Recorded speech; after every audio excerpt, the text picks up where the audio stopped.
গ্রামে ঘোরাঘুরির পর অনেকদিন পর একটা আমাদের জামালপুর এটারে ট্রাক্টর বলে, তো সেটাতে আমি চললাম সিগন্যাল দিয়ে, তো আমারও নিয়ে নিল।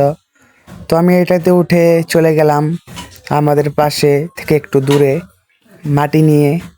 তো আনলোড করার পরে কিন্তু বেগে বাড়াইতাছি, তো বেগে কিন্তু বাড়াইতে খুব কষ্ট হচ্ছে। তো ড্রাইভার সাহেব দেখুন কিভাবে গাড়িটা চালাচ্ছে।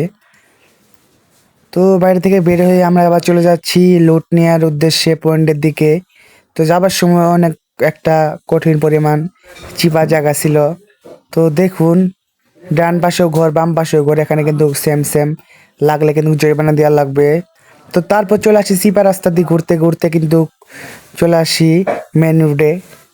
তো মেন রোডে কিন্তু সকালবেলা কোনো গাড়ি না থাকার কারণে কিন্তু মন ভরে গাড়িটা টানতেছিল।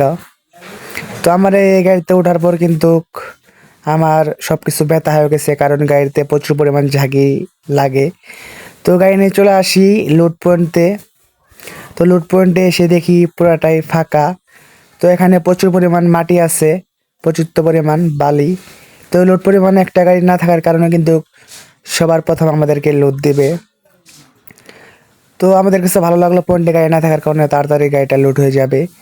তো গাড়ি লুট নেওয়ার জন্য গাড়িটা ঘুরে কিন্তু বেরিয়ে যেতেছি পয়েন্টের দিকে। তো দেখুন কত দূরে পয়েন্ট। তো পয়েন্ট পর্যন্ত কিন্তু গাড়িটা বেগে যেতে হবে। তো বেগে পয়েন্টে লাগানোর পর গাড়ি কিন্তু লোড দিচ্ছে।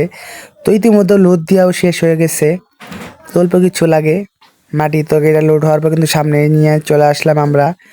তো এসে আমরা পান দিতেছি ওপরে মুসুরি দিয়া, কারণ ধুলাবালি যেন না উড়লে লোকে গালাগালি করবে, এই জন্য কিন্তু একটা নেট চাল দিয়া উপরে বান দিয়া হচ্ছে।